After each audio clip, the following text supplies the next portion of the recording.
Canyon, huh? You might want to avoid looking down if you're afraid of heights.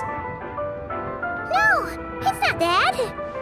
Paimon's just praying that we don't have yet another accident.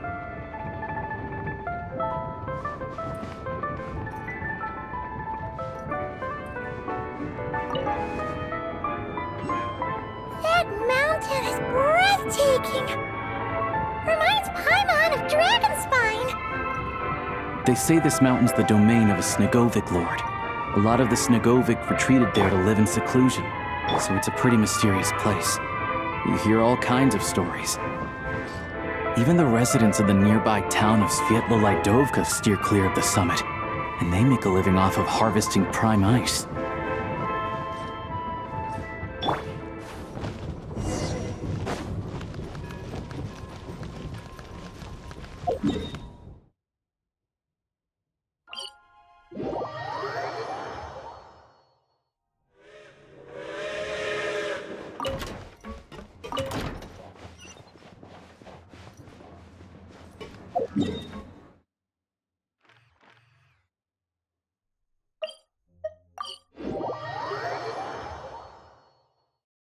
At least it's not as cold as on the moon.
You might want to avoid looking down if you're afraid of heights. No, it's not that. Paimon's just praying that we don't have yet another accident.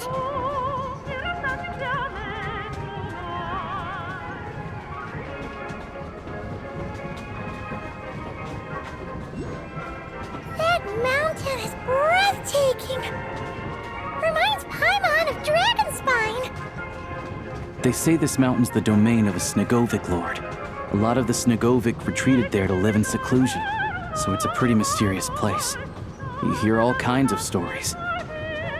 Even the residents of the nearby town of Svietlo-Lidovka steer clear of the summit, and they make a living off of harvesting prime ice.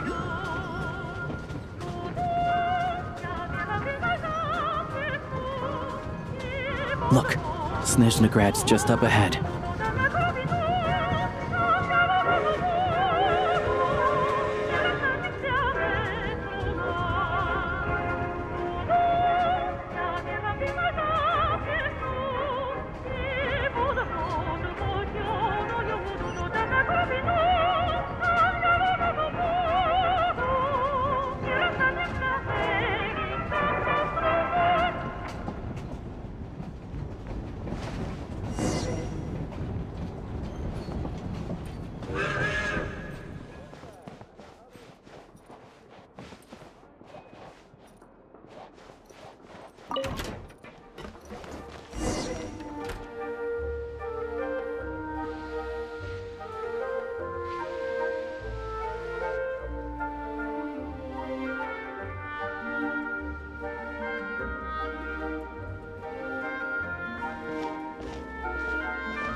Here we are.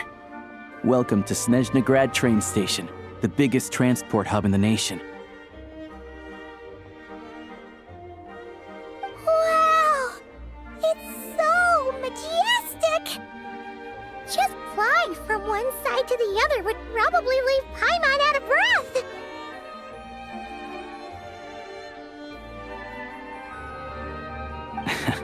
It's built for maximum efficiency, but yes, transferring trains here can be a little tiring. In the future, you can use this train station to travel anywhere you want in Snezhnaya.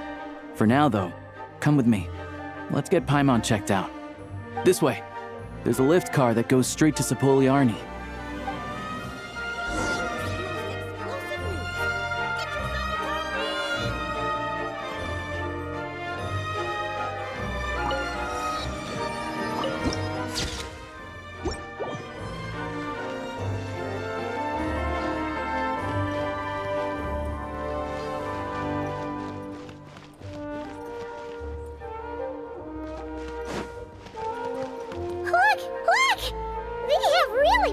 Looking hats! And those ones are about the same height as Paimon! But it looks like they can't fly. Those would be Volkudlak and Domovoy. You'll also see the winged Vila and the snowborn Snegovic amongst others. No wonder! We'd heard that Snezhnaya used to be the realm of the Fae. Paimon can really see it now.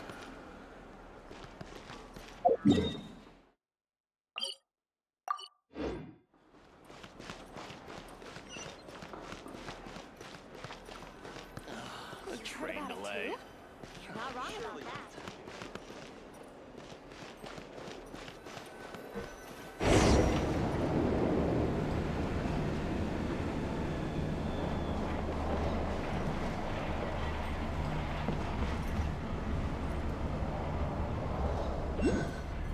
To the left is the market of Zolny. They sell everything there. You can often find some nifty little trinkets. To the right, you'll see the Korolyevsky Theater in the distance. Look at that! Incredible!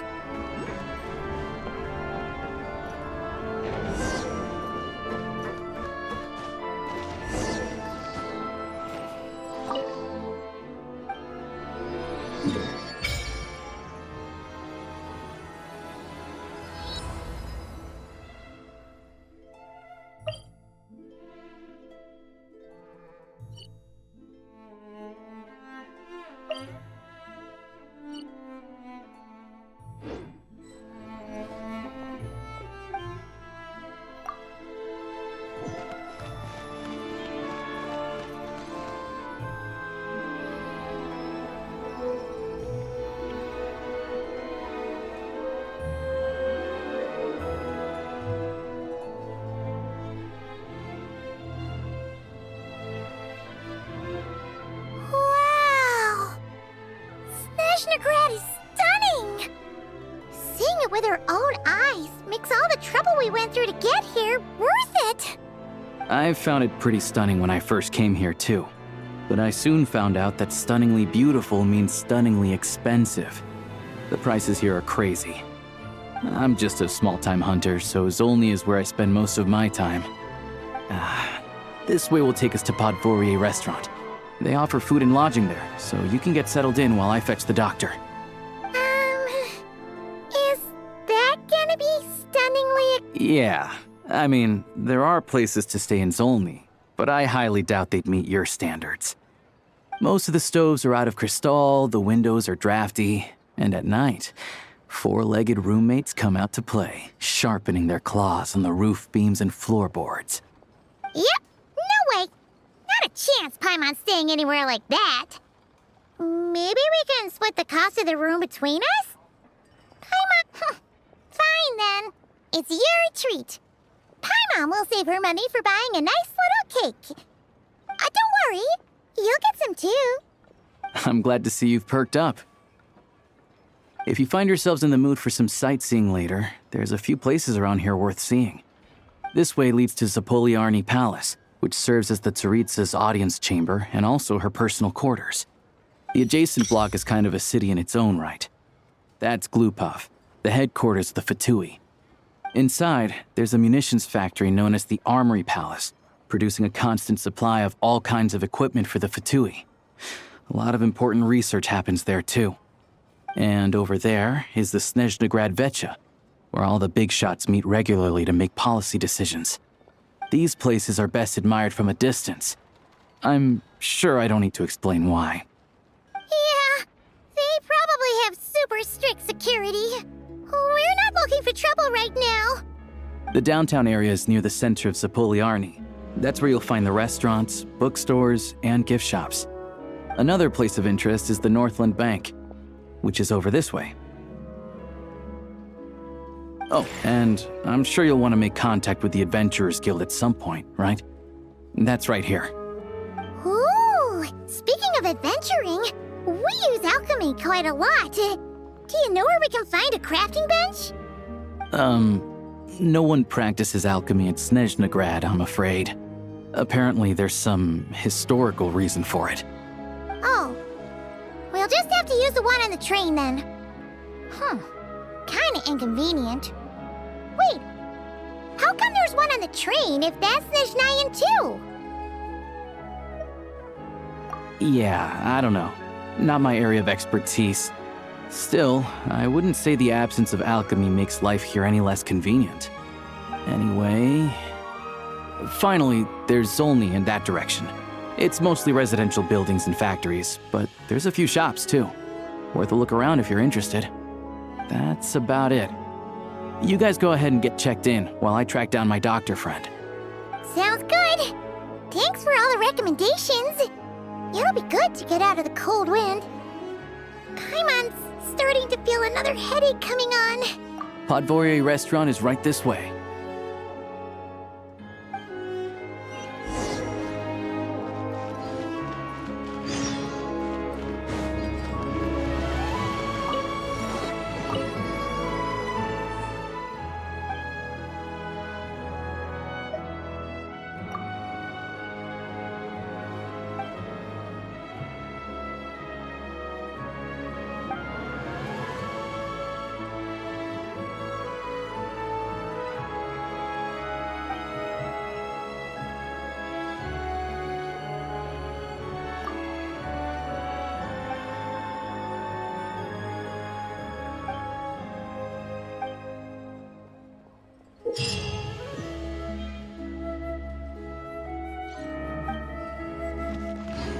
Add Astro.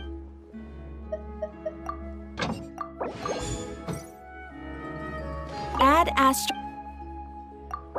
Thank you for complete.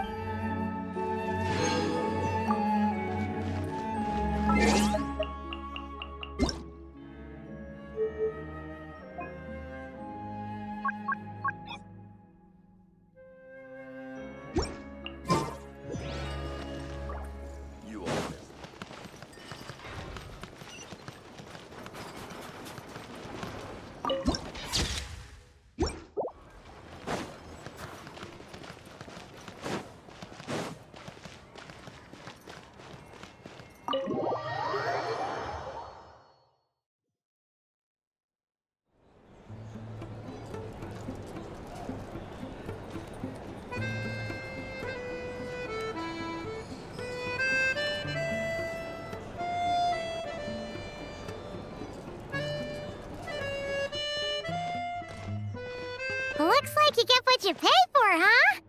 Paimon likes this room a lot. Yeah, much better now that we're out of the cold. Oh, thanks for taking such good care of Paimon. Honestly, she feels kind of bad for throwing a wrench in the works. If this were anywhere else, we'd be out investigating and adventuring by now.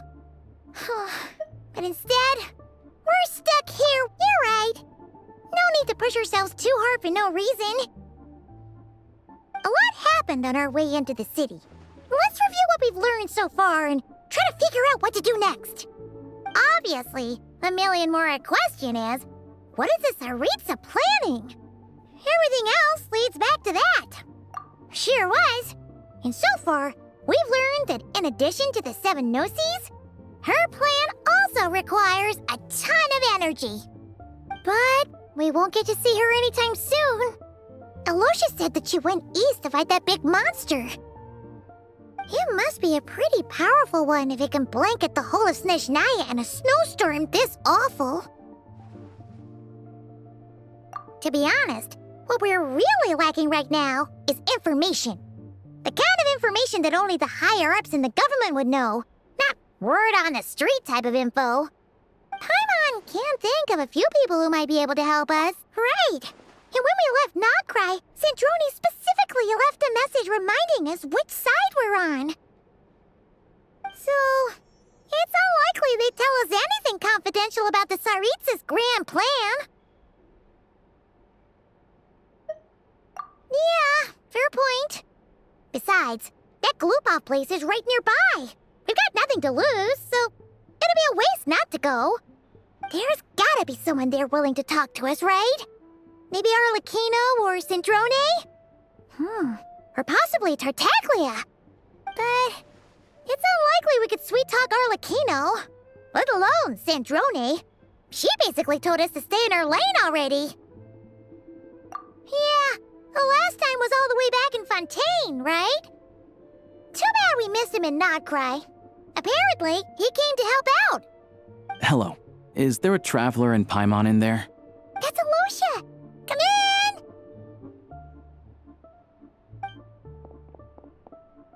Hello, I'm Dr. Luneva. Alosha mentioned that one of you is feeling a little under the weather. I see. So you're my patient today, yes? And you're, Faye, I presume? Good question.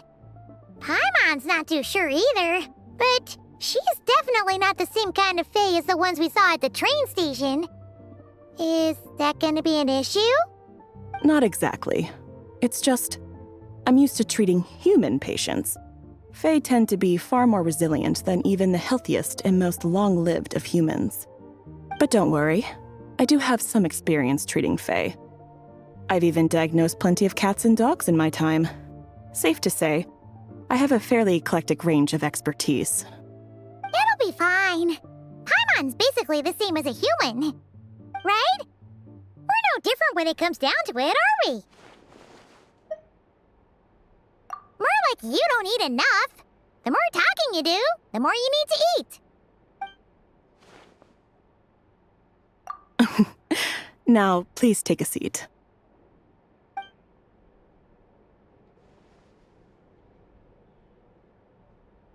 Okay, vital signs are good. Test results are all within normal ranges. I don't think it's anything serious. More than likely, you've just caught a cold. I can give you some medicine to tide you over, but as long as you rest properly for the next couple of days, you should feel better. Make sure to keep an eye on your temperature, though. If you find yourself with a persistent low-grade fever, or if your symptoms don't improve, just contact me again. Sounds like there's no cause for alarm. Thank you, Doctor. You're very welcome. Just doing my job. I'll leave you in peace now. Time to visit my next patients. Take care. You heard the doctor. Best you rest up here for a couple days. No sightseeing for the time being. All right, then. Guess we've got no choice. Let's just treat it as a short vacation. I have to get back to it. If you need anything else from the doctor or me, go to the Hunter Trade Station in Zolny. The boss there knows how to reach me. Hey, no big deal. You saved my life in the Shadow Realm. This is the least I could do. See you around.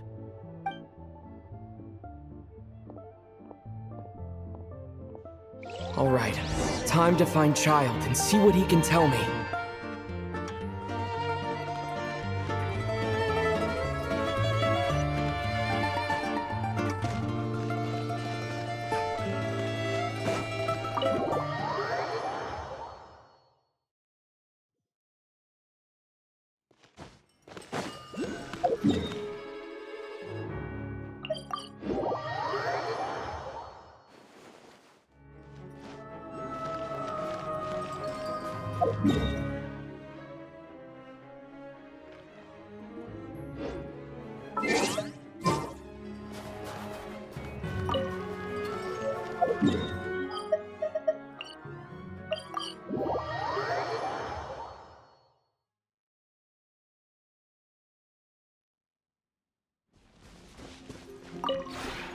This realm is...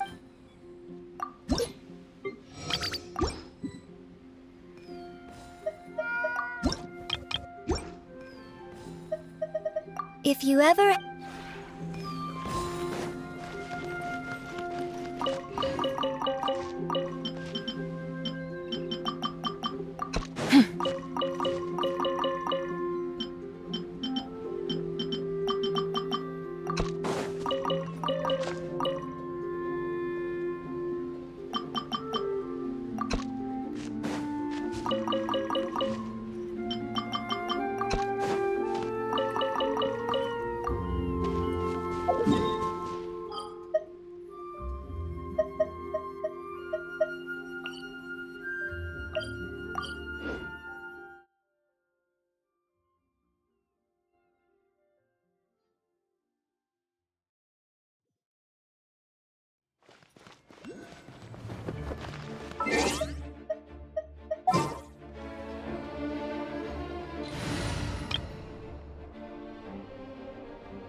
Behold!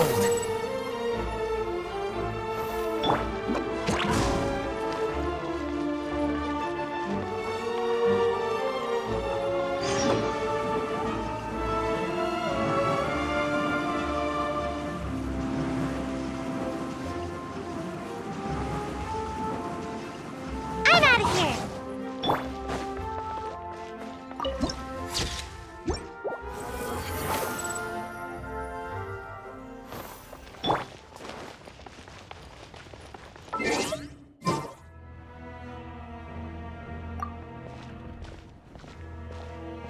Hold on.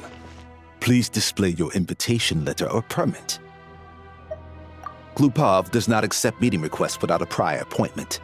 You'll have to apply per the advertised booking process and wait until your invitation letter is issued. Might I ask who you're hoping to visit? Another one who thinks the rules don't apply to them. I don't understand why people think they can just talk their way in here.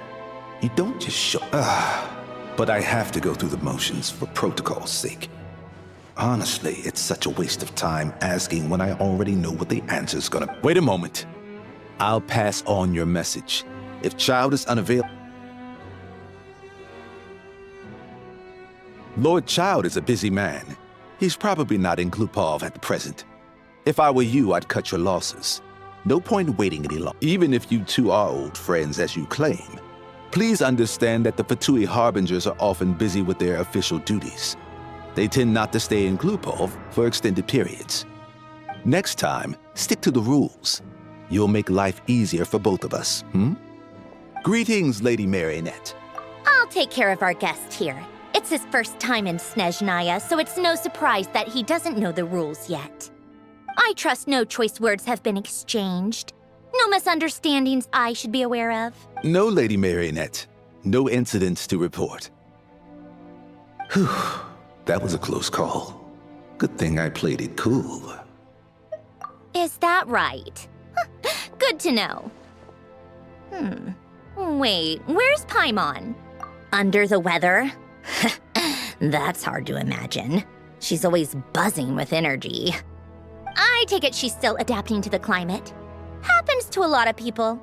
It's even colder here than in Nodcry. Has she seen a doctor? I can get you one if you need.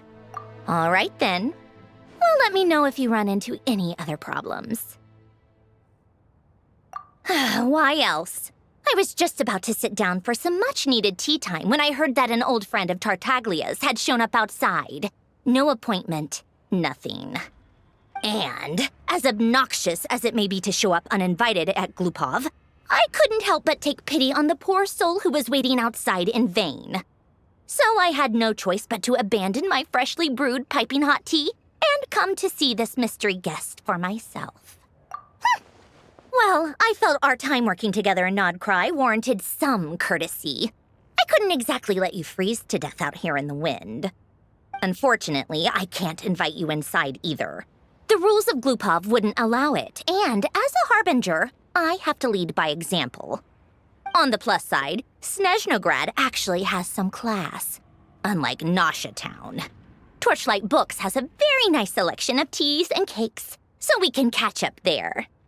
Your treat, of course. Because I already wasted one perfectly good cup of tea today. That's why.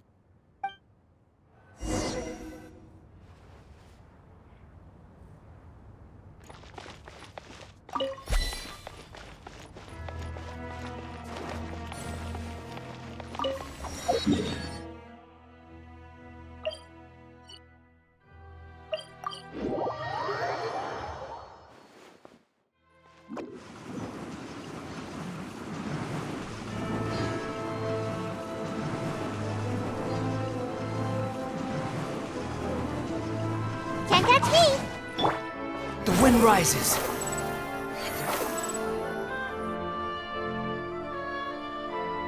I've ordered for the both of us. No objections, I assume.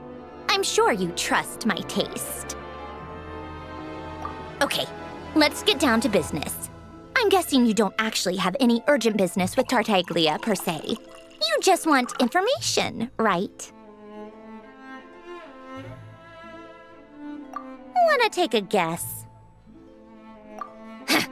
Of course you'd say that.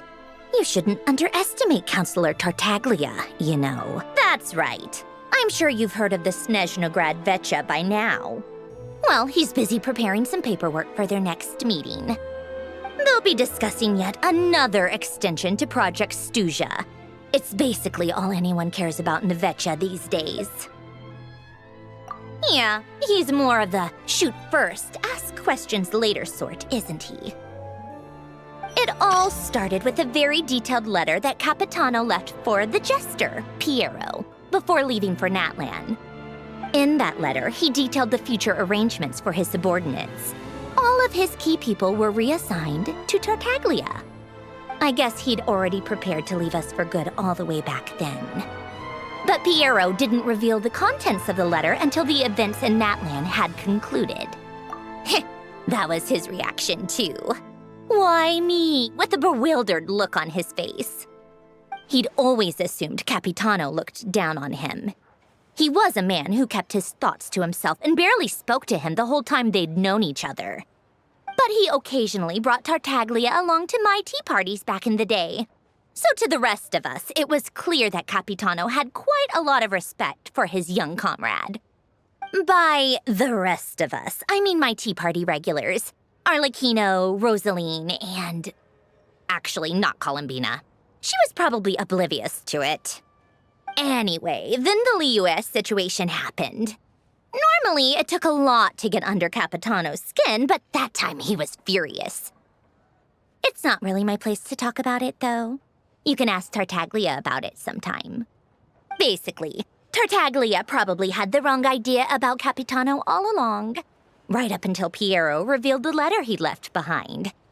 Capitano believed that despite Tartaglia's immaturity, he showed great potential. Plus, he possessed a kind of purity rarely seen among members of the Fatui. Yeah, it's one of the few things that I'd agree those two have in common. But there's one other reason why Capitano chose Tartaglia to assume command of his troops. He knew that after he was gone, several of the others would swoop in on his army like vultures. With the ones who stood to benefit the most being the rooster Pulcinella and Regrator Pantalone. Once they divided Capitano's troops between them, they'd be more powerful than ever. No one would be able to stop them. So, you can see why Capitano chose to hand that letter to Piero, right? Exactly. Piero also needed to back a harbinger as soon as possible. And all things considered, Tartaglia was the best choice. Even though Tartaglia has had the support of Northland Bank for a long time, he and Pantalone are ultimately not cut from the same cloth. I'd say Capitano made a good judgment call. Anyone else caught in this situation would probably feel like they'd been hung out to dry.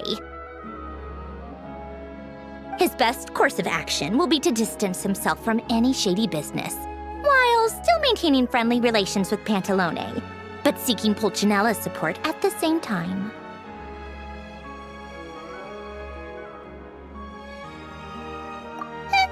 What's the point in having a tea party if you don't spill a little tea? Besides, none of this is confidential anyway. Ask any journalist out there. They'll give you all the lurid details. You'll see it firsthand if you ever sit in on a session of the Snezhnaya Vecha. All the factional strife, whether open or unspoken, it plays out for all to see in that one little room. Having a voice in the Vecha is the only way to steer policies in your favor. So, every person in that room represents a particular interest group. Pantalone, for instance, represents the financial sector, and Tartaglia represents the Fatui soldiers. Personally, I have no interest in political jousting, but since I have a number of engineers and researchers under my command, I have to make their voices heard. Then there's Pulcinella, the linchpin of the Vecha. He represents politics itself. Everything involves him, so nothing can bypass him. Any issue that comes up, he knows how to mediate. That's what the Tsaritsa values most about him. I'm starting to see why everyone is so frustrated with the way things are, but also powerless to change it. A complex web of interests connects all parties involved, and the Tsaritsa sitting at the top adds another layer of complexity. It must be nearly impossible to come up with a perfect solution. All right, I'm done carrying this conversation. Time for you to answer a question of mine. You must have known that you can get the info you needed from me. So why was Tartaglia the first person you asked to see and not me? Huh? Jealous? As if. Wait. Oh, I think I know what it is.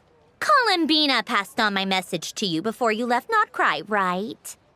I only meant you should be mindful of which side you're on. Is that actually why you didn't ask for me? Because you took that to heart? Fair enough. It's not your fault. I blame all these politicians I've been hanging around with lately. Always beating about the bush when they talk. I guess it must have rubbed off on me. Anyway, just ask for my help next time, okay? Little things like this are no problem. Lady Marionette. What now? Can't you see I'm on my break? Whatever it is, just leave it on my desk. I'll look at it later. Sorry to disturb you during your break, ma'am, but I'm afraid it's an emergency. Isn't it always? I've told you before, fixing the tracks and transporting ice blocks does not constitute an emergency. The equipment in Svietlolaidovka is in urgent need of maintenance. With how the weather's been recently, we suspect that the cause is a buildup of snow, exceeding the maximum weight limit. The supports on one of the machines broke and fell, awakening a dormant beast and leaving many of the ice miners trapped in a nearby ice cave. Luckily, Odette's team was nearby and launched a rescue operation, but we're still facing a severe manpower shortage for both the rescue and engineering teams. I guess that's it then. Our tea party will have to end here. I'm the only engineer you'll need. Do you actually want to come with, or are you just saying that? Nice of you to return the favor. I'll have a couple of people look after Paimon. They can let her know that you had to step out for a while. Given how urgent this is, I'm sure she'll understand. And honestly, I'd rather have your help than anyone else's. Between your skills and experience, you'd be reliable help. Then let's go. You, take 2 people to Pavoye restaurant. Find his room and watch it like a hawk until we get back. If anything happens to Paimon, you'll be answering to me. Yes, Lady Marionette.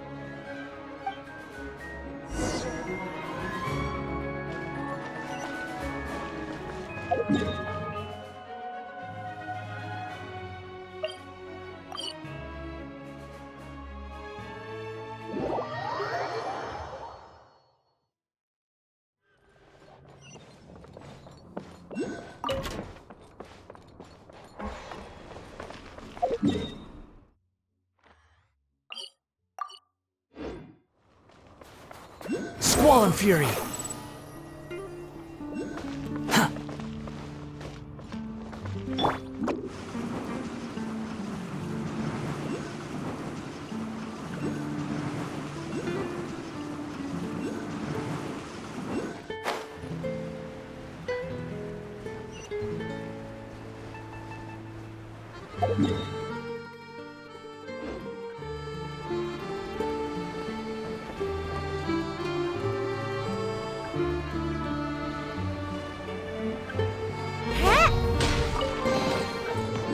puzzle.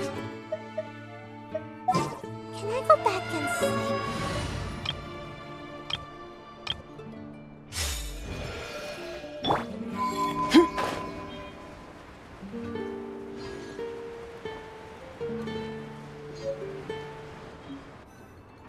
They weren't exaggerating. This is really dangerous.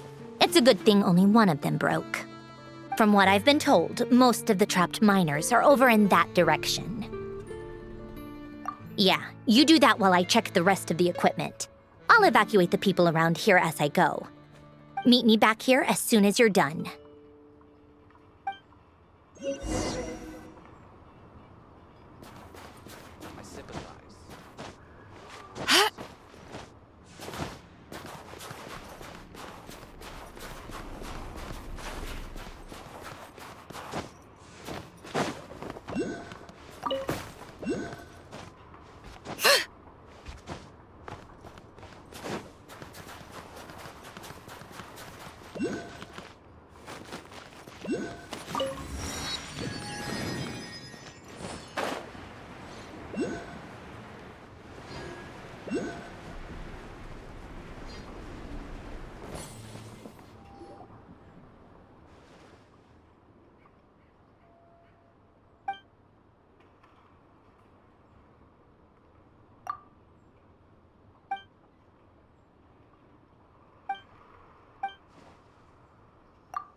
I have to be getting close. Don't go any further.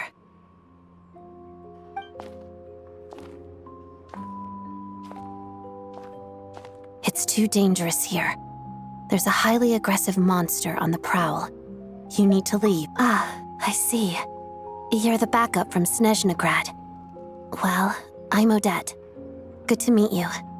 Ah, so this is Odette. She was the first member of the Fatui on the scene. There are 5 people trapped in the cave. Monster type is unknown, and so is its location. Let's go. Every second counts.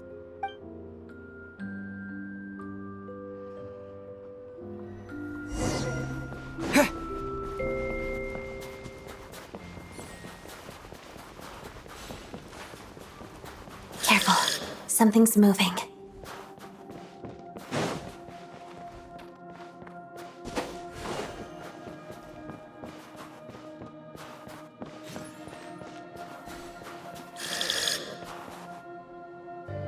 This must be the monster's shadow.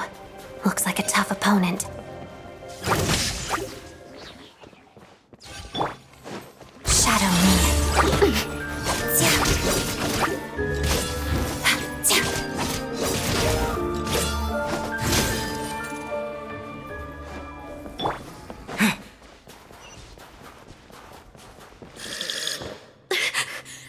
Stay back!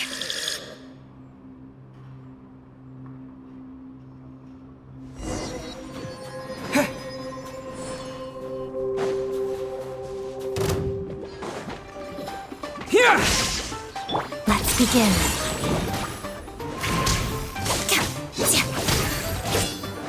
Waltz of the snowflakes.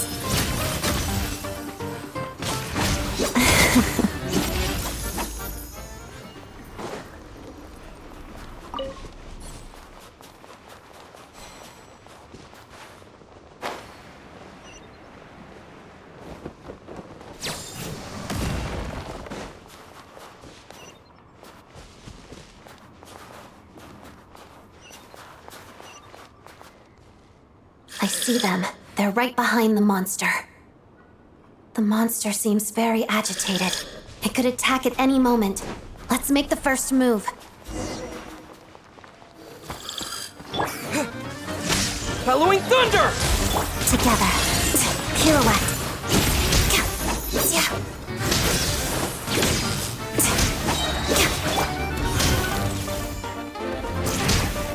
Lightning flash! Witness the snow swan's grace. Padada.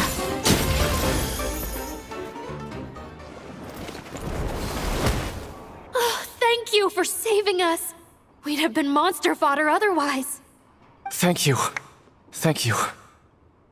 You're welcome. You should be safe now. Follow this route out. Thank you. Come on, let's go.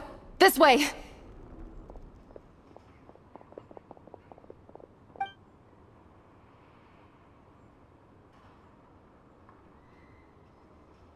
I've searched the area. Pretty sure the monster made a tactical retreat. Yeah, but with us here, it won't be coming back anytime soon. It may be small, but don't be fooled. It's a ferocious beast. People are just food in its eyes. It's lucky we got here when we did. The trapped miners have been successfully evacuated. Time for us to leave. Wait, this place. There's something unusual about it.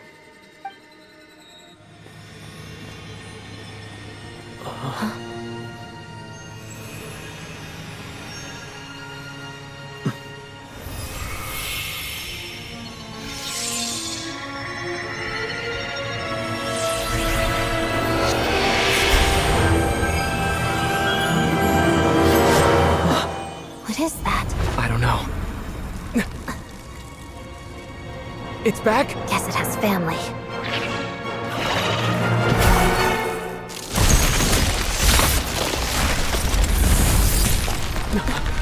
This way. Run!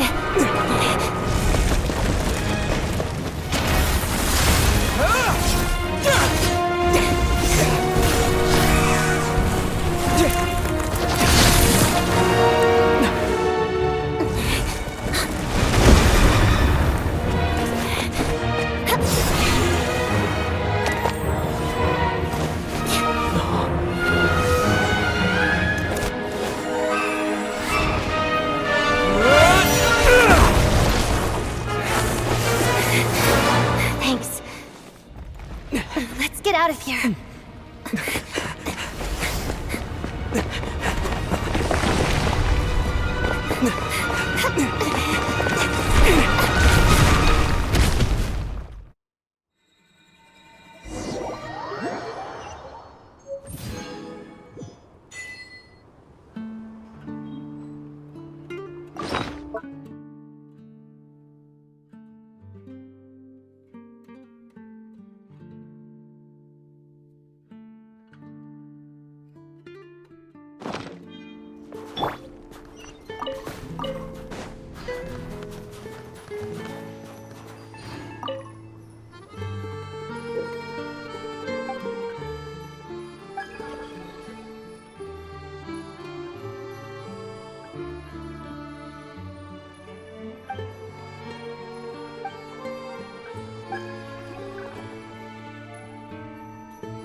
Everyone's accounted for. We managed to rescue them all. We also placed a sign at the entrance to the cave, warning people to stay away. You really held your own today. Don't think I've seen you before. I'll remember the name. All right then. See you around. Hello, Lady Marionette. I hear the rescue operation was a great success. I knew I could count on you. What brings you here, Odette? Here for a performance? No, a Fatui mission. I happened to be nearby and heard the crash. She hasn't introduced herself then. Odette is the prima ballerina of Snezhnaya. She's quite the celebrity. If you ever hear people mention the two crowning jewels of the Korolievsky troupe, they're talking about Odette and the prima donna, Vodianitsa. On top of that, Odette's also a rising Fatui star. It's looking likely she'll inherit the title of the Fair Lady. She learned all her combat skills from Rosaline herself. Used to be one of her most valued subordinates, too. You flatter me, Lady Marionette. If she's Rosaline's protege, that makes me... Never mind. There's no need to bring it up. No point making things awkward. How's progress on your end, Lady Marionette? Equally successful. I finished reinforcing all the equipment. Took me a little longer without Polonia's help. But the outcome is the same, of course. Even if the heavy snowfall summoned by that monster lasts for another 3 months straight, this equipment won't give way. All right, now that we're done here, it's time to get out of this blizzard. Sure, but Snezhnaya will send someone to investigate and draw up a relief plan. And I guess I'll have to write the incident report myself this time, since it involves a mechanical malfunction. First, Pantalone needs to approve the budget, then Pulcinella has to sign off on the plan. Once they've argued it out and reached a compromise, we can move forward. That's the rough process anyway. Could take anywhere from a couple of weeks to a couple of months, depending on how smoothly it goes. Yup, nothing we can do about it. There's a whole stack of incident reports like this back at the office. The snow has eased a little for now, but there's no telling when that will change with that monster still at large. Fuel for heating is in short supply, and relief is weeks away. There's no immediate threat to life, but still, it just feels like there should be a better way. Hey, quit daydreaming. Let's get back to Snezhnaya. When did you get a new sword? I found it in a cave. It handles pretty nicely. You have a strange affinity for secondhand swords.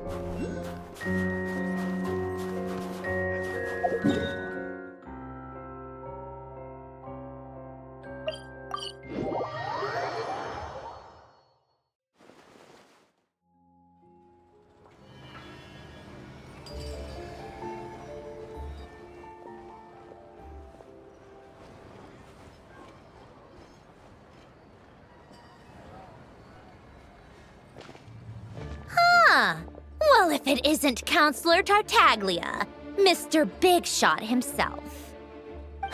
Go easy on me, all right?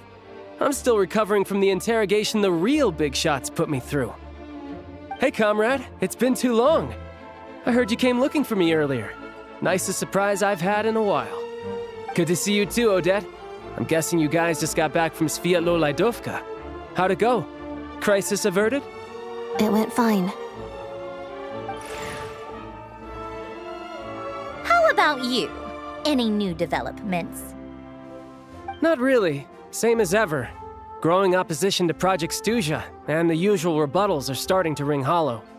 The results of the mock vote were pretty dire. Pulcinella was fuming. I've never seen the old man so angry. That's not good news. It takes a lot to rattle him. Yeah, obviously if push comes to shove, there are ways to crack down on dissent. But... Sorry, I have to ask something. This is going to sound blunt, but may I? Huh? Of course, fire away. It sounds to me like everyone's tearing their hair out trying to figure out how to deal with opposition to Project Stuzha. But what exactly is this project's purpose? And how can it be so important that even people like you two refuse to stand up for the ordinary people of Snezhnaya? Interesting. I gotta hand it to you, comrade. You sure don't mince your words. Excuse him? What does he mean, refuse to stand up for ordinary people? Oh my gosh.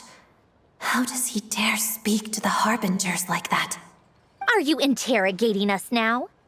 It's okay, Sandrone. Let me explain. I think I understand where he's coming from. If I could, I'd take your side right now. In fact, my position's very similar to yours. I've only held back on casting a dissenting vote in the Vetcha because the Tsaritsa would never let me get away with it. Still, I have a responsibility to the Fatui armed forces, so I do what I can to make their voices heard. Most of them are just regular folks from small towns far from the capital. I'm sure you've seen how much those kinds of places are struggling right now. Oh, and for what it's worth, I'm from Arepasak myself. Things aren't going so swell there either. The Tsaritsa wants to create a better, safer future for the people of Snezhnaya, but she's thinking long-term. I don't doubt that from where you're standing, Project Stuzha seems to be creating all sorts of issues for everyone. But considering the Tsaritsa's vision for the future, these are sacrifices worth making. Sounds cold, I know, but I promise it's not as black and white as it seems. Maybe Snezhnaya and I can't oppose Project Stuzha outright, but we're constantly raising our concerns in Vetcha meetings. And even though we can't put an end to it, there are plenty of other ways to make a difference. We're trying everything we can think of, and so is Pulcinella. I respect Her Majesty the Tsaritsa and trust her decisions. But at the end of the day, I'm still just a normal guy who cares deeply about my homeland. And my family, who all live here. There's no way I would ever abandon them. As contentious as things can get within the Vetcha, there's no selfishness or malice behind it. Everyone wants to get through this period as smoothly as possible.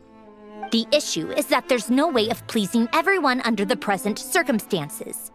Most of the time, we're trying to decide on the lesser of two evils, which obviously isn't a great look. But that is not the same thing as being blindly loyal to the Tsaritsa. No one's got their head in the sand here. We're all well aware of the way things are. We're just doing our best to make it work. In fairness to Snezhnaya, she rushed to Svietlo Lydovka's aid the moment she heard that people were in danger. And even Tartaglia, who used to only care about the thrill of the fight, is clearly doing his best to rise to the demands of his new role as counselor. Hey, come on. There's only so much we can say, so don't press us too hard. Look, I know how untenable the Tsaritsa's position looks if you don't understand her motives. Maybe you've heard already, but she's currently leading her army on a campaign to the east to defeat the monster that's been causing these brutal blizzards. Striking that monster down will be a significant step in dealing with the present energy crisis. As laser-focused as she is on realizing her lifelong ambitions, she's still putting time and energy into taking down this powerful monster. To me, that says a lot. If she thought Snezhnaya and its people didn't matter in the grand scheme of things, why would she waste her time on something like this? Thanks. I meant every word I said, though. I wasn't just trying to placate you. I've already done more than enough diplomacy for one day. I still think this adventurer raises a very important point. Our two harbingers have made their positions very clear. But there are many others in the Vetcha who must feel trapped and forced to vote against their conscience. I think it's a very valuable quality to be willing to speak one's mind, despite the risk of offending powerful figures. You can say that again. I highly doubt we'd feel the need to explain ourselves so much if we didn't know you so well. Forgive me, adventurer, but might I be so bold as to ask about your background? How is it that you can converse so openly with two harbingers? Oh, haven't you been properly introduced? Easier said than done. I like to think I'm not the kind of person who goes around busting open people's old wounds. I've only learned his name so far, and no details of his experiences. Is something wrong? Uh-oh. Is there no avoiding the subject of Rosaline? No, it's just... all right, I guess there's no getting around it.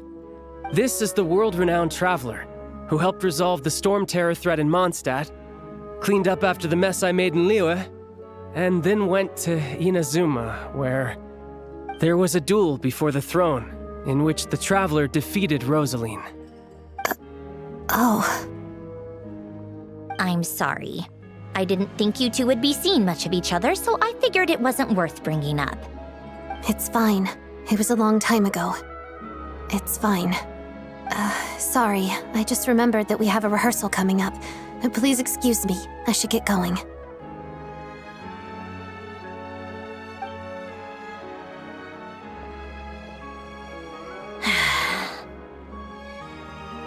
I've mentioned this to you before, remember? She was Rosaline's most valued subordinate. But they didn't actually get along. Not that Rosaline was really the type of person to make friends, but death has a way of resolving a lot of conflicts. Don't let it weigh on you. Like she said, it was a long time ago. It's in the past now. Odette has a very different personality from Rosaline. Give her some time. I'm sure she'll work through it. Oh, by the way, where's Paimon? It's not like her to hide away. She hasn't been feeling well, so she's resting at Podvorier restaurant. I got a couple of my people to look after her while we were gone. Oh, right. Sorry to hear that. Poor thing. Reminds me of when Tonya was little. She really felt the cold back then. Used to get ill all the time. I felt so bad for her seeing her lying in bed, coughing. She was so mature for her age, though.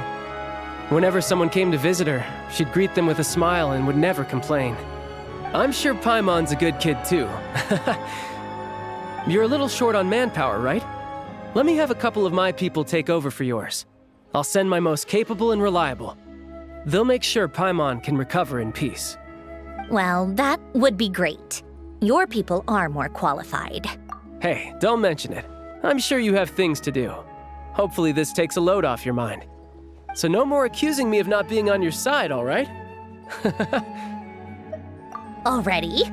That was quick. I'm afraid I can't help you there. Our director's recent movements are confidential. Even we're not in the loop. If you hadn't told me, I never would have known he'd gone south. I assumed he'd been in Glupov this whole time. Well, I guess I'd better go sort out Paimon's security situation. I have some other work to catch up on at Glupov anyway. Me too. I have an incident report to write up. Let's leave it there for now. I guess everyone's in a difficult position. But Tartaglia's right. I have things to do. Things I want to do. And things I ought to do. To start with, I should ask Alosha if he knows any way to help Svietlolaidovka.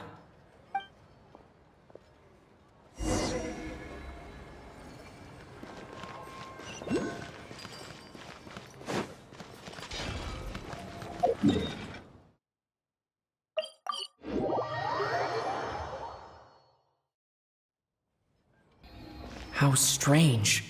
This sword seems to be vibrating of its own accord. It's a very faint vibration, but it's getting stronger as I get closer to the statue of the Seven. Does this sword have some connection to the statue? But all it does is vibrate, even when I touch it.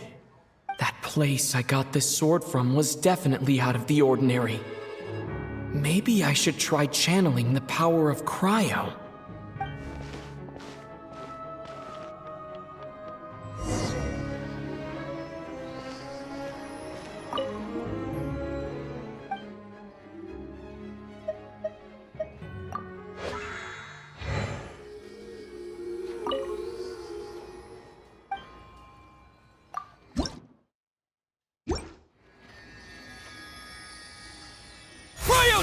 It worked. There really is something special about this sword.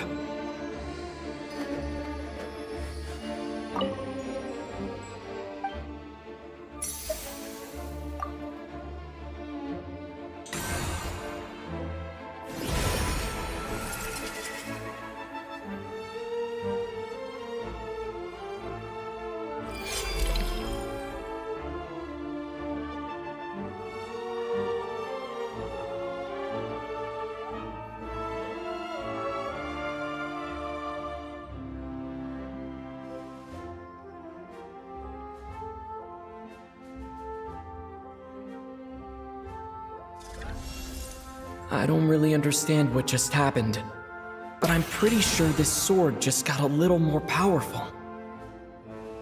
I'll have to try the same thing again when I come across another statue of the Seven. In the meantime, I'd better go find Alosha.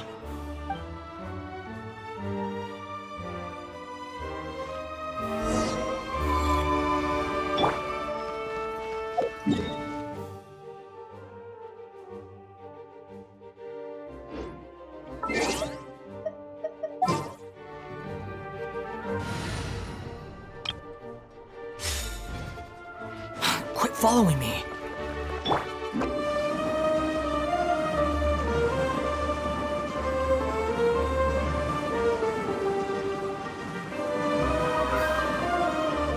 Away I go!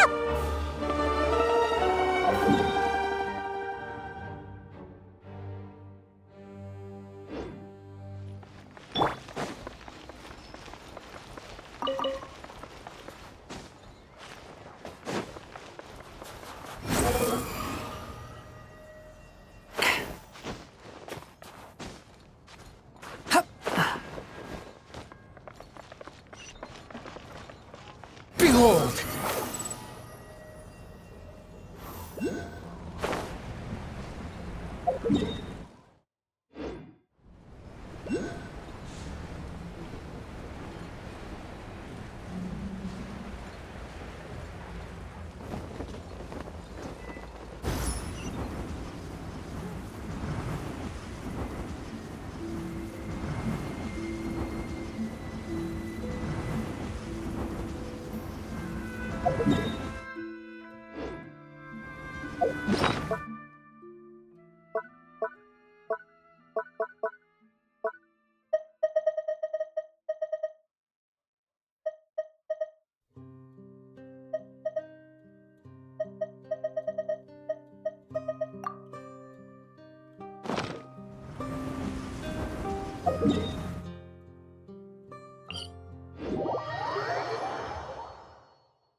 Squall and Fury!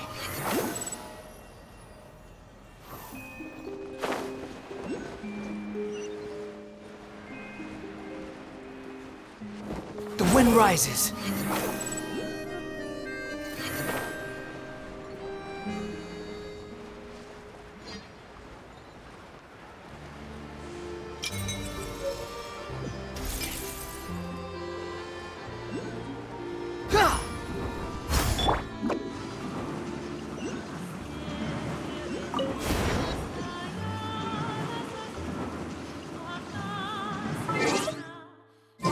Can't catch me!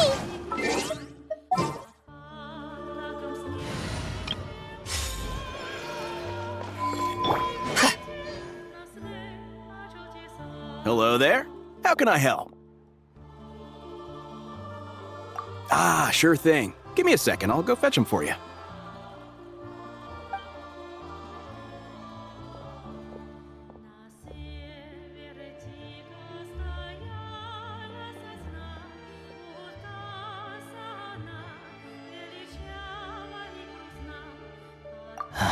It's a familiar story. I've had similar experiences. Although Snezhnagrad doesn't deliberately delay or withhold relief, those first few days of waiting for help are always the hardest. It's a fundamental contradiction. If emergency relief can't be delivered in time, what's the point in even calling it emergency relief? Not necessarily. I think there's a good chance that Kresnik Crystal from Stratomoros will start flowing into the market. When we resolve Stratomoros' energy issue, it's like we open the floodgates. A huge backlog of Crystal is now available to the townspeople. There's no way they can use it up at once. A lot of them will probably stockpile it and slowly work their way through. Probably a good idea, since energy prices are only going to keep rising.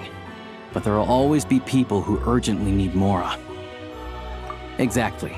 At the current prices, selling Crystal is an easy way for an ordinary person to make a fortune. Hey boss, how much do I have left in my account? 1 second. Let me check. So, you're planning on buying the Crystal out of your own pocket? Yeah. I don't know if I have enough, so I'll chip in a little extra and buy as much as I can afford. No, it's fine. You're new to Snezhnaya, and you have your own living expenses to worry about. Besides, you're already providing the train. Here's your Mora. See what you can find at the market. But I doubt there'll be much crystal left. Yeah, well, can't hurt to take a look. Let's see. Huh?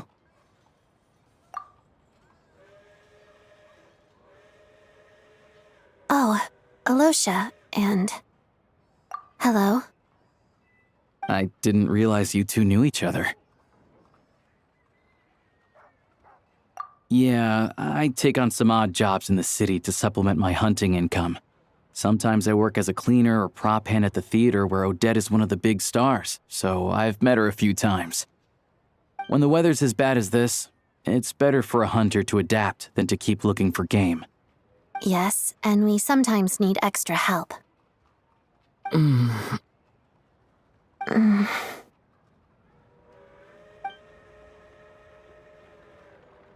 Wait, why is the atmosphere so awkward? I thought things went pretty smoothly in Svietlolaidovka. So, what brings you here, Miss Odette?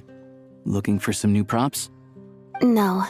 After I got back to the theater, I couldn't stop thinking about the situation in Svietlolaidovka.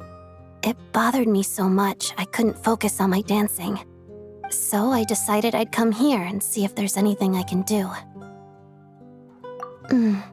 You too, I presume. I suppose that's why you're here. I didn't feel comfortable expressing my true opinions in front of the Harbingers. Not least because ordinary Fatui like me don't even know what Project Stuzha is all about. Without knowing the full picture, I can't make sense of it. And at some point, if things aren't making sense to me, I can't just keep going along with it. So many people feel the same way. They wish they could do something, but all kinds of reservations hold them back. Explains why groups like the Roadcott are springing up to fill the gap. Yes. Well, that's one option. But there are risks to consider with organizations like that. The Fatui does not encourage their activities.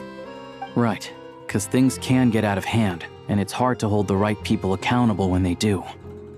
I've heard about a few cases like that. Sandrone said Odette was on track to inherit the title of the Fair Lady. If so, she'll be able to find out what Project Stuzha is really about. Still, it's probably a little soon to ask her about that. There may be more to the story. What's on your mind? I think we can both agree that no matter which side you're on, it can't stop you from doing the right thing. Where there's a will, there's a way. I know what Rosaline did while she was abroad. You made the right decision, so no hard feelings. So, what's your plan? Oh, we were gonna buy some crystal. I heard there's some on the market right now. Funny. I had the same idea. In that case, let me pay. I can claim it back as mission expenses. The real issue here is that government relief is behind schedule. Surely it makes more sense for the state to cover these costs than for us to pay out of our own pockets. True. It's a huge expense after all.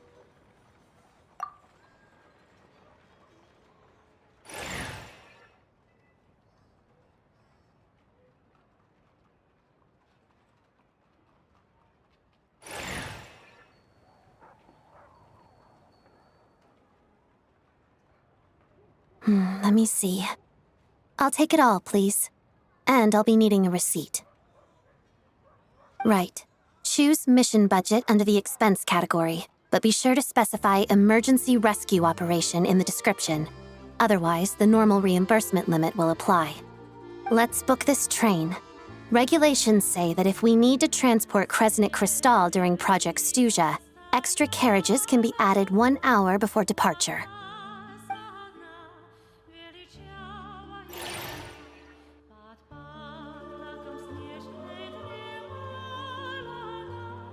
That should do it.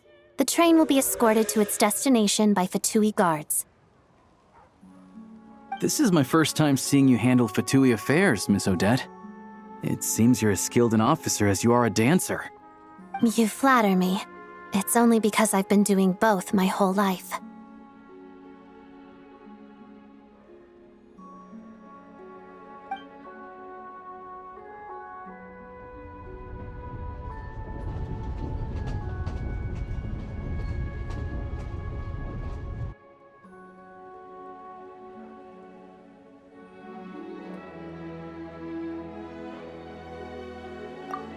Anyway, I bet you've been non-stop today, am I right? Any idea how Paimon's doing? What's wrong? Who's Paimon? His travel buddy. Hasn't been feeling well. She caught a cold right after they got to Snezhnaya.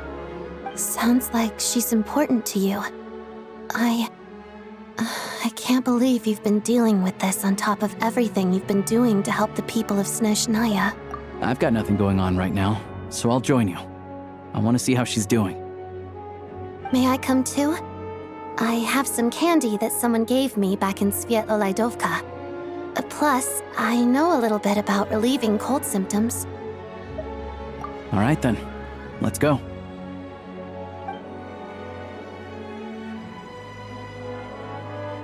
I still don't know what the deal is between these two, but at least the tension seems to have vanished. A good sign, hopefully.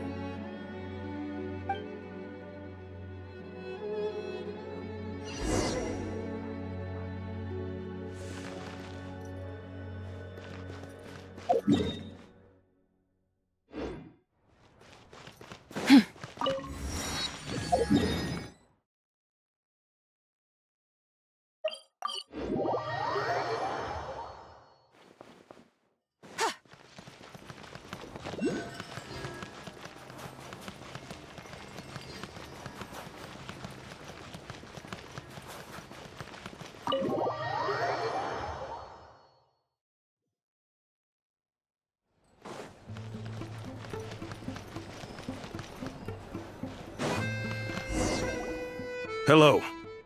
Sorry, but there... What happened? Oh. Please, excuse me. Are you the Traveler? Could I take a quick look at your Adventurer Handbook? Master Child said I should verify your identity.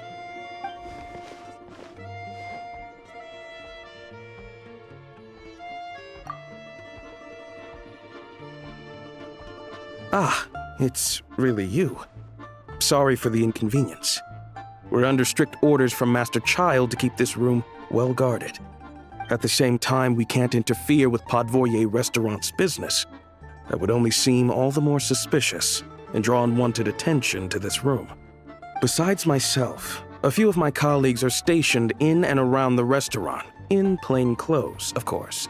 Rest assured, you're in safe hands. I didn't expect such a high standard of protection. Well, Master Child handpicked us for this special assignment. We're not about to let anything go wrong.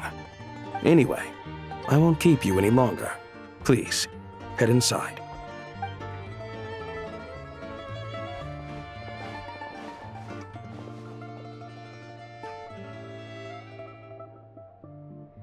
Traveler! Alosha, you're back! Oh, hey! Who's our new friend? Hi, I'm Odette. The Traveler and I crossed paths a few times. Another friend from the Fatui, huh? You're practically a member yourself by this point. Paimon's definitely on the mend. We should be back to our usual travels in a few days' time. Seems like that doctor was right. It's just... Paimon's limbs are still feeling a little chilly. I have just the thing. Whoa! What's this? Is that a flame inside an ice cube? Wait, is this real ice? How's it not melting? And how does the fire keep on burning? All keen observations.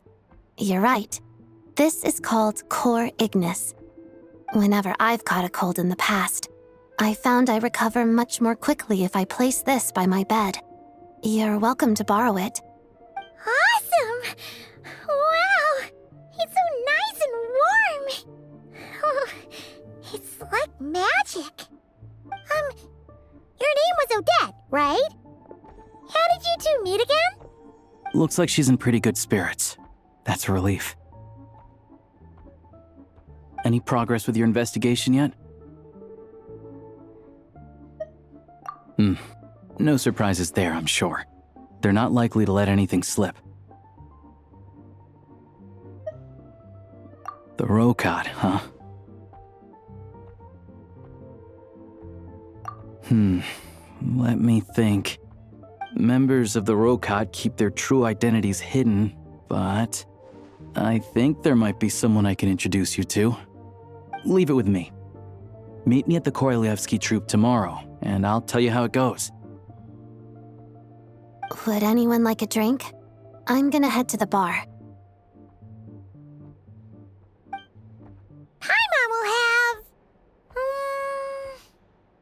maybe some hot milk? Yeah. Paimon's in the mood for something warm. Enough with the secret chat, you two. Let's catch up properly in a minute.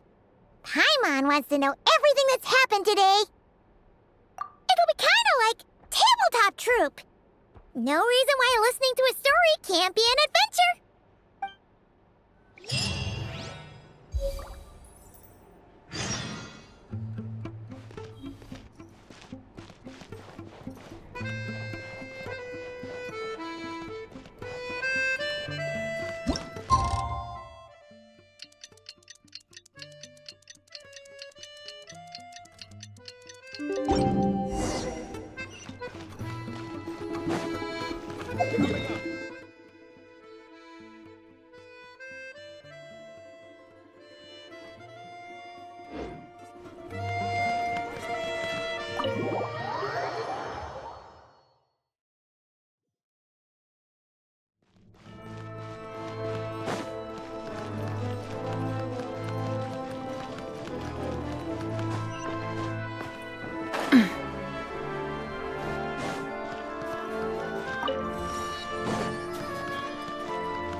Ah, you made it.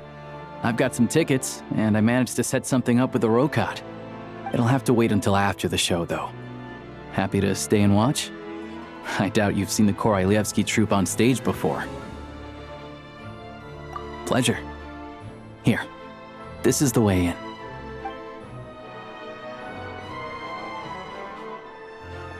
Please present yourself for a routine inspection in accordance with theater regulations. Thank you.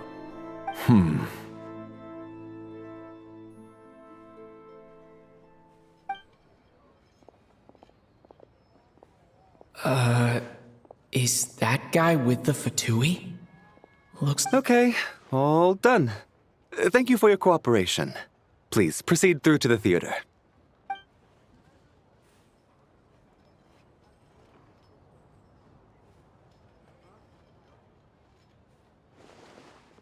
What's up? Everything okay? Snezhnaya's business and political leaders are always passing through here, so it makes sense that security's tight. Still, it's a little unusual to see the Fatui's Armory Palace guard here. You saw him, right? The guy right at the back. Strong, silent type. His name's Valeri. He's part of the Special Assignments Battalion, but I only ever see him here for one thing: to look for a guy named Mitya. Supposedly a researcher, though he never seems to put much time in at the office. The theater is one of his favorite places to hang out when he's playing hooky from work. But that's not for us to worry about. Let's go. The show's about to start.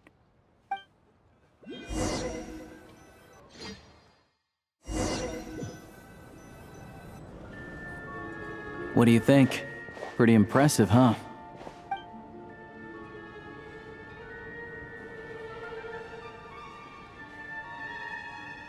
Oh, the one in Fontaine? I hear it's iconic. Never seen it for myself, though. Here we are, just in time. Sorry, Coming through.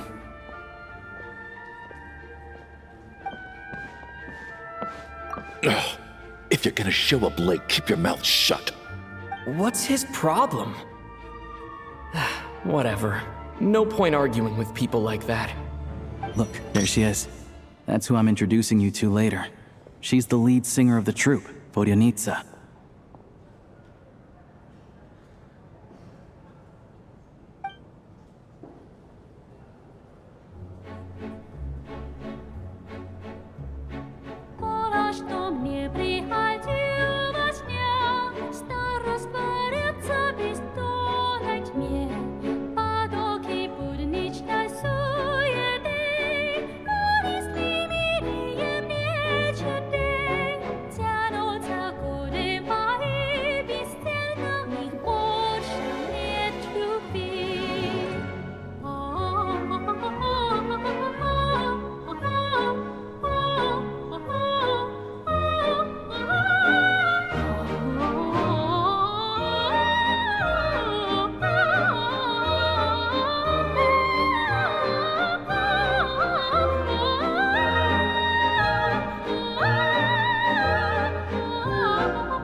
This leads directly to the green room.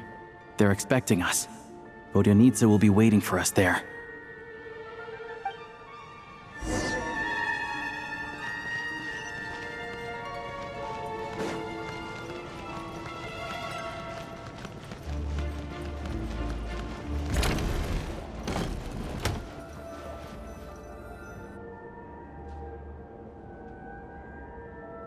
Hey there.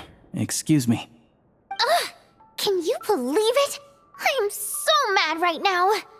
Come in. Oh, it's you two. Huh? You know each other? Oh, wait. Is this who you were telling me about? The one you met yesterday and couldn't stop thinking about? I never said that. Yes, you did. Why are you denying it? It was right before I went on that rant about the moody factory owner. Oh, I remember it so clearly. Might I ask what brings you two here? Oh, I just brought him here to see the show. And when it finished, he was full of praise for Vodyanitsa's performance. So I thought I'd try my luck, see if we could get the chance to chat for a bit. Maybe get an autograph? You work here. You of all people ought to know that's against the rules. It's not what the green room is there for. Oh, what's the big deal? Come on, don't be shy. I can give you an autograph. You can take a picture too if you want. Do as you please. I finished all my shows for the day. I'll leave you to chat.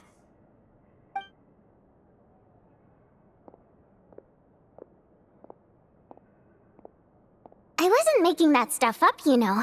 Odette's just too proud to admit it. She thinks very highly of you, and so do I. You did the right thing in Svietloladovka. We're good. Odette's out of earshot. I'll lock the door. Confidentiality, of course. The Rokot is very strict on that. Whoa, Alosha! Not out loud! Not with an outsider here! Relax, I've taken care of it. Look at this.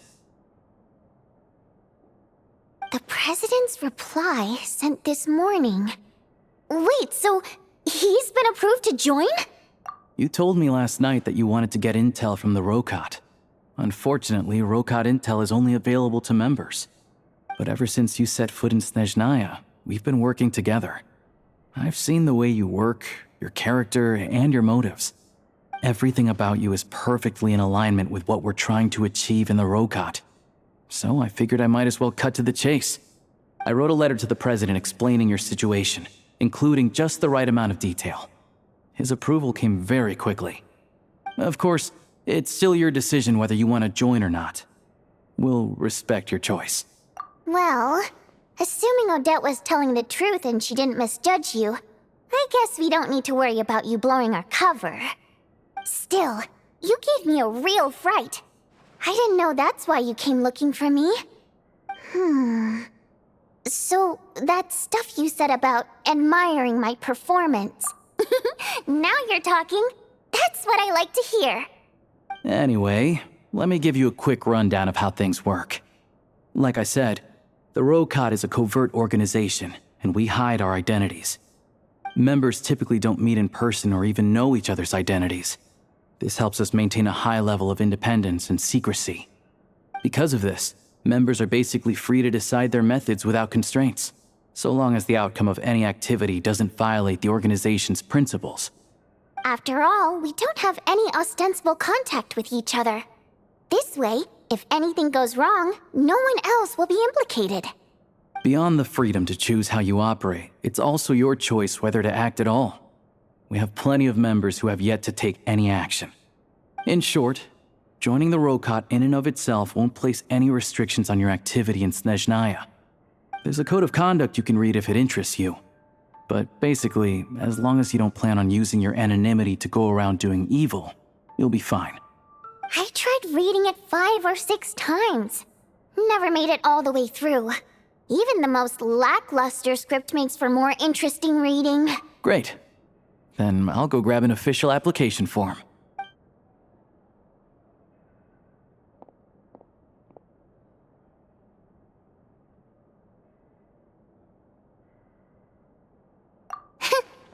Well, Alosha has this pet dog, you see. His name's Tagarin, and this one time, Alosha brought him backstage. Tagarin took quite a liking to me, so I played with him for a little bit and fed him some treats. Then, the Rokot was out on a mission one day, and even though we were all in disguise, Tagarin recognized me right away. Just a coincidence, really. We didn't report it to the higher-ups, though, to avoid dealing with the fallout. Like my job at the theater, for instance. I really needed to make ends meet. By the way, what were you complaining about just before we came in? Did everything go okay with Chuganov? Everything did not go okay. That's why I was so mad. I tried to make some small talk with him before I went on stage to fish for intel about the Iskra manufacturing plant. But he wouldn't take the bait. No matter what I said, he kept dodging the question. And then he started complaining. He said he didn't appreciate his second-rate seat in the stalls because he usually gets a private box. I mean, what did he expect? Everyone knows that if you want a box seat, you buy a ticket well in advance. But instead, he sends me a letter the day before the show when we're practically sold out. I had to juggle things around just to get him a half-decent seat, hoping he would appreciate the gesture enough to share some information. But nope, he didn't give me anything. Yeah, meeting Chuganov in person has definitely been a disappointing experience. Oh, you probably don't know who we're talking about, do you? Chuganov was that older guy you were sitting next to today. I'm sure he didn't make a great first impression on you either. To the citizenry, he's a family man and a kind boss. But our interactions with him tell a very different story. It's one thing to ask for a favor, but he acts like it's his right. He always expects special treatment. Take the ticket situation, for instance. I've actually gotten him a private box in the past. But not only was he not even grateful, now he's acting like I've sold him short this time. Not to mention that he's never paid for a single one of his tickets. And another thing, if he's such a big family man, why doesn't he bring his wife and daughter to see the show once in a while? I've never seen them here, not even once. Calm down, Vodyanitsa. If you won't do it the easy way, we'll have to try the hard way. But first things first, here's your application form. Go ahead and fill it out.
need to make a few little tweaks here and there. But other than that, you're good to go. We'll hold on to this for you. All right. Now that we're officially Rokot comrades, I can tell you. Chukhanov is the target of our current operation. Recently, we've done some recon work at the Iskra manufacturing plant, which pretty much confirmed that their energy consumption is way beyond the legal limit.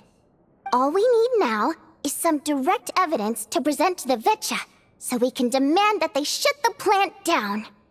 That way, the Kresny Crystal can be allocated to where it's needed most. I was hoping he might let slip during one of our chats, but he's too tight-lipped. We'll have to find another way. I'm meeting another regular theater-goer tonight, Mitya. But Valeria's here too, and he's probably looking for Mitya, so he may end up being a no-show. Don't you worry. He must know how to dodge Valeri, or he wouldn't be showing up on time for every performance. Mitya is a renowned energy expert. Although we can't get any direct evidence of the excessive energy consumption at the plant, we can accidentally let the information slip to him. The authorities should take someone like him seriously. So if he starts raising questions about energy use at the Iskra manufacturing plant, there will be a proper investigation. Also, we're not allowed on site, but he has clearance. So all we need is his cooperation. Yeah, so that's the other thing we're trying to figure out. Though I think we're far less likely to make any progress on that front. Still, I hear that Mitya is a bit of a chatterbox. So, who knows? Maybe if we catch him in the right mood, he'll let something slip. What do you think? Sound like something worth your time? Okay, in that case, you guys find a seat somewhere nearby.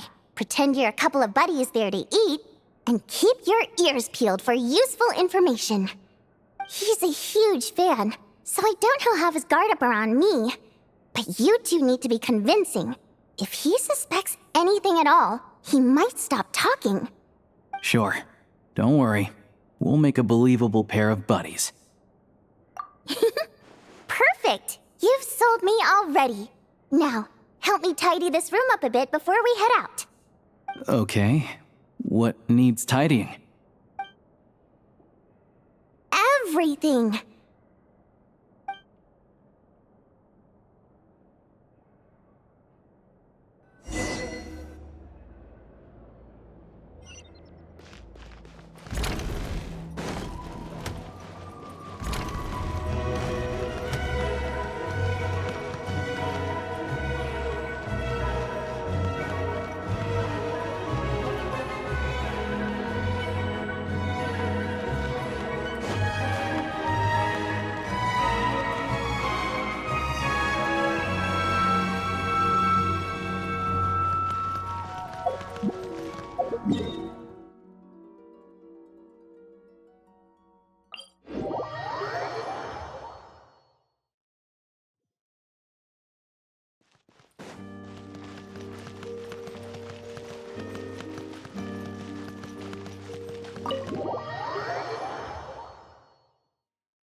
We come here often, so we shouldn't stand out. Let's sit here. Now, it's up to Vodyanitsa. Let's see how the conversation goes.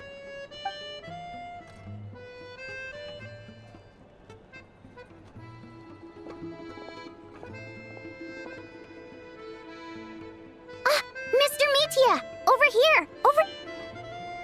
Oh, sorry. I got a little held up on my way here. Now we have even less time than we planned.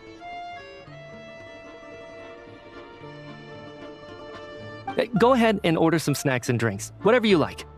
Let me see. According to my schedule, we still have 25 minutes left. You're really pressed for time today, huh? I was imagining this would be a leisurely chat. If you'd prefer, we can always reschedule for another afternoon when you have more time. No need. Getting to meet the lead singer is a very precious opportunity for me. I'm not about to pass it up. I've already had to decline your invitation several times because our schedules rarely align. If I don't grab this chance while it's here, who knows when the next one will come around? Well, it's very kind of you to make time just for me. I'm not too sure, to be honest. But Snezhnaya is full of weird and wonderful things like that, so people tend not to bat an eye. I'm sure the same will go for the Eye of Grey and Paimon. The reason I invited you out for tea and a chat today was to get some feedback from a true fan of the theater. Well, I genuinely have nothing bad to say. No matter how many times I hear you sing, it never gets old. It always seems fresh and new somehow. Maybe it's because the more times I listen, the more details I notice. Or maybe you simply improve with every performance, delivering it better each time. Thank you! I'm delighted to hear that. Could you give me any specific examples? Oh, yeah. The piece you sang today, for example. Beneath the Frozen River? Hey, what's with you? I'm just praising a good performance. I always used to find that such a bleak and lonely song. But the more you listen, the more you realize that it's not as cold and nihilistic as it appears. When you really dig down into it, there's a certain level where you're surprised by the emergence of hope. Wow, I'm impressed. I didn't expect you to pick up on that. Actually, I only tried out that angle after talking with a composer. Still, Beneath the Frozen River wasn't on today's program. Oh, really? But it's a classic. You sing it every time. Almost every time. Oh, well then, let me say a few words about that other all-time classic, Flying in the Wind from the Mountain Sparrow. I didn't sing that one today either. My voice wasn't quite up to it, so I switched it out at the last minute. Oh, but, Sorry, Mr. Mitya, but you were at the theater today, yes? Of course I was. Remember? I said hello to all the troupe members before the show started. You, Odette, and the others. So what did Odette sing today? Elegy of the Snow-Winged Goose, of course. Correct. I see. You find my singing boring, don't you? That's why you don't remember a single song. Looks like I'll need to cut a few from the program next time. No, that's not it. I swear. All right. I'll be straight with you. I'm sorry. My mind was wandering as you took the stage today. I enjoy watching your shows because the exquisite performances stimulate the mind. It always sparks some inspiration for my research. So, whenever I get stuck at work, I come to the theater for a change of pace. Odette's dance during the Elegy of the Snow-Winged Goose today was simply incredible. It got me wondering what she's been going through recently. That look of sheer defiance in the face of utter tragedy? It was so inspiring. I started scribbling in my notebook right away. Not that I made a ton of progress in the grand scheme of things, but I still think it was productive. By the time I snapped out of it, the entire show had finished. So what you're saying is, you didn't listen to my singing at all? Unfortunately not. I'm sorry, I don't know which is more disrespectful. The fact that I don't always come for the show itself, or the fact that I missed your performance. Seems like things are getting a little awkward. Mitya just stepped into a conversational minefield. If there's one thing Vodyanitsa doesn't like, it's people who show disrespect for her performance. This meeting was so hard to set up. Don't tell me it's already falling apart. It's fine. I suppose this is affirming in its own way. At least, it shows that our performance really touches people's hearts, right? Don't let it bother you. It certainly doesn't bother me. She's showing a lot of restraint. Well, I'll be sure to let Odette know how much you adored her performance. Please don't say that. I always love your performances too. It's just that inspiration struck at the wrong time today.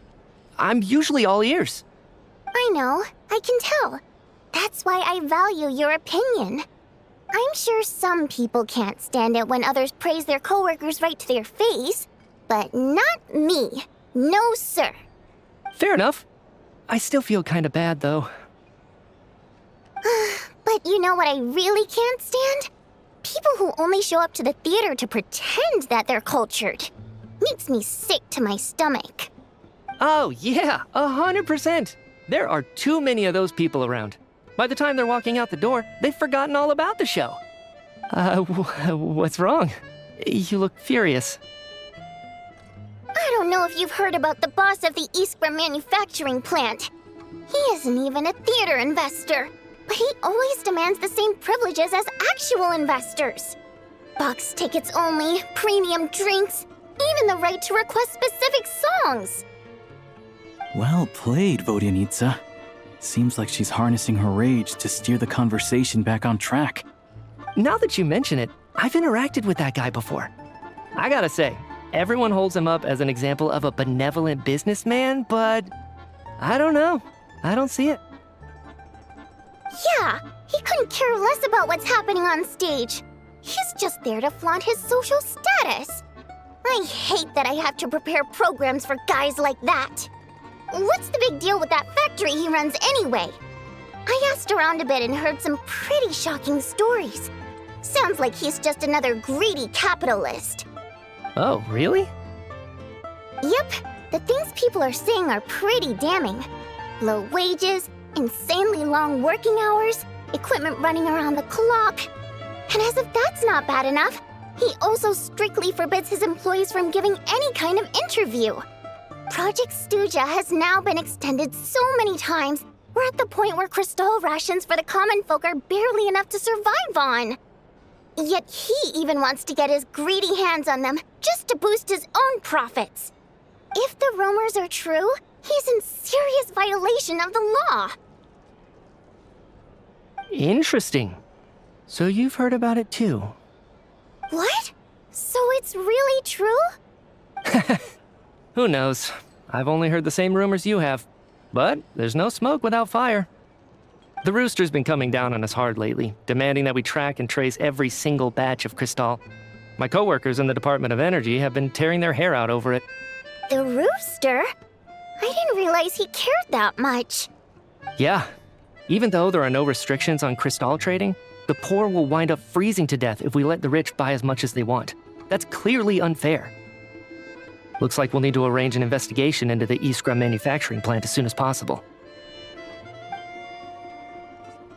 I never knew you kept up with current affairs beyond the theater, Miss Vodyanitsa. You really have a heart for the common person. Most Fae in your position have long been indifferent to the plight of humans. Well, those of us who choose to live in human cities are naturally going to pay attention to any significant upheaval. Isn't the Rooster a Fae himself? I'm just surprised to learn that even someone with as much experience as him is getting so stressed out over Project Stuzha. What is the end goal of this project anyway? This is it. We're finally going there. I'm sure Mitya can sense on some level that she's fishing for information. But since their conversation is so relaxed, he might just let something slip. It's stressing me out too. If I'd only made better progress with my research, things wouldn't have dragged on this long. Oh, so your work is related to Project Stuzha? That's right. The Armory Palace needs a brand new energy source. Not the power of the Light Realm and not elemental energy. Right now, the only thing that meets the requirements is the power contained within stellar linchpins. But harnessing that power is costly. Each step of the process requires enormous amounts of Kresnik crystal, from extraction to quantification to attempts at conversion. Progress has been painfully slow, and the team is getting burned out as time goes by. Sometimes, I see people staring into space as if in a trance. Could it be that this new energy source has side effects? No, it doesn't affect us, because the energy is used for... Okay, I got it. Stop choking me. Sorry, I can't talk about that. I think we're all just exhausted. We've been working ourselves to the bone for so long with so little progress to show for it. It's no wonder people are struggling to stay motivated. Seems like I owe you an apology. I shouldn't have gotten so mad at you for not paying attention during the show. Don't worry about it. I count myself lucky, to be honest. I don't envy the people who work closely with the Tsaritsa herself.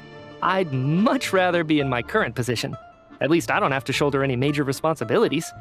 So they're trying to develop a completely new kind of energy. Yeah, censored by a scarf. Who would have thought? Oh, dear. It looks like my time is up. I'm afraid I have to leave.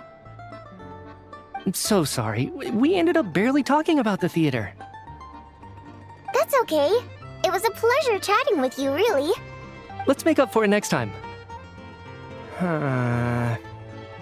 Yeah, hopefully once the work pressure eases up a little, I'll be able to focus more on the performance, and then we'll have more to discuss. We touched on some confidential issues today. I'd be grateful. That could have gone worse. Nice job. Why was Mitya in such a hurry to leave, though? Sorry, routine inspection.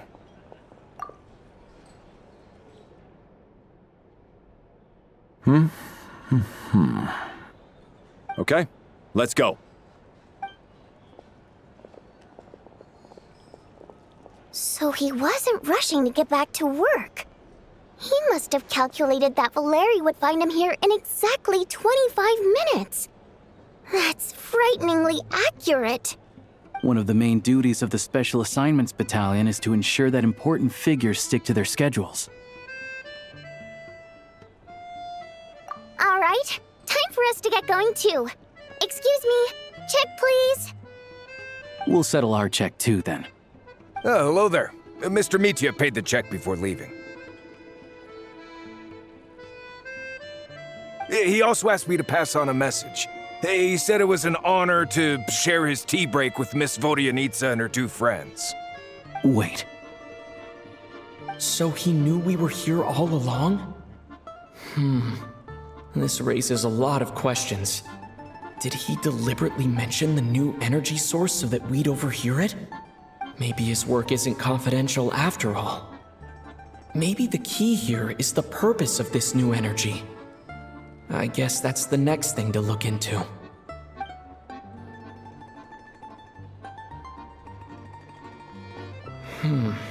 Vodyanitsa and Alosha have left. Time to head back and call it a day.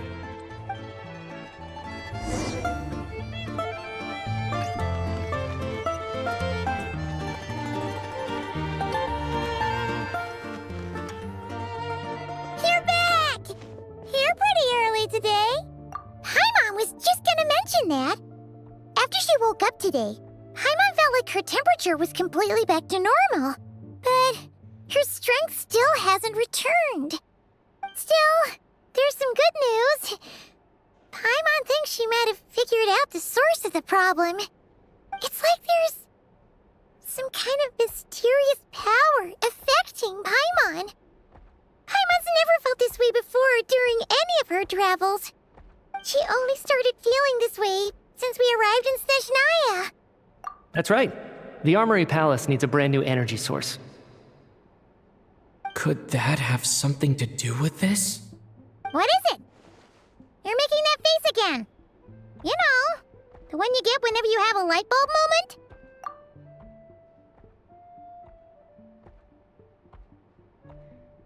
So, they're trying to develop a new energy source here?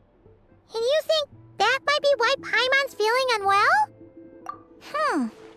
Well, Mitya denied that the energy they're researching has any side effects. Although, he did say that people working on the project have been having issues with their concentration and short-term memory. But even so, those are completely different symptoms from Paimon's.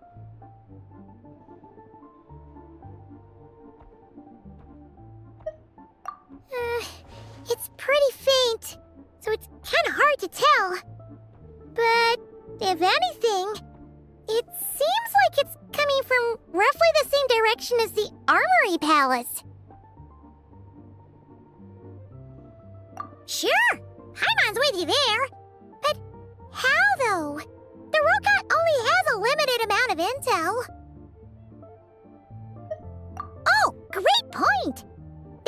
argue about Project Stuzha every day. If we could sit in on one of their sessions, we might pick up some new leads. Good idea! Oh yeah, while you were out, Paimon tried all the yummiest looking desserts in the Potforia restaurant. This one seemed right up your alley. So, Paimon saved some for you. Come try it once you finish writing your letter.